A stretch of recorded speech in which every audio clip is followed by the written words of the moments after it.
but can you speak to how trauma affects the brain and the body? Yes.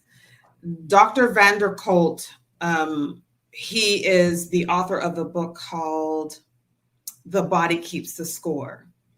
And he shares from his research that when an individual experiences trauma, the brain structure actually changes.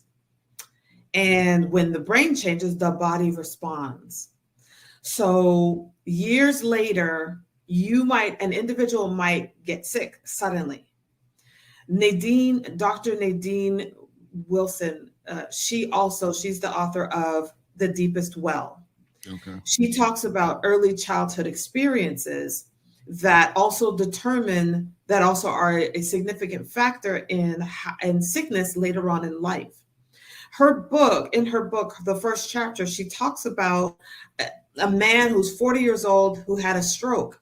And when the doctors are trying to examine him, they're like, there were no risk factors. He was healthy in every sense of the medical term. But when they look at his childhood, they see that he experienced a trauma that the body registered and that finally it surfaced when he was 40 in the form of a stroke.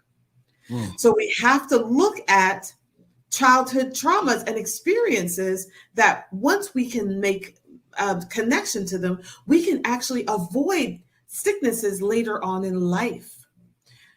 My favorite trauma expert, Dr. Gabor Mate, he talks about the lifestyle of certain individuals in response to trauma that also predicts illnesses such as ALS, lupus, autoimmune disorders, things of that nature that are rooted in trauma, that are rooted in what the mind interpreted when the incident happened. And as such, we decide we're going to make decisions that align with how the mind interpreted it. And then the body says, okay, well, this is what it is.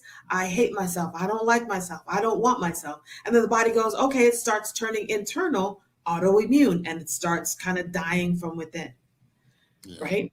All of that to say that a lot of these diseases can be avoided if we deal with the trauma and we address the interpretation of the trauma and create a new narrative that best aligns with the life that we want to live. Yeah, that's definitely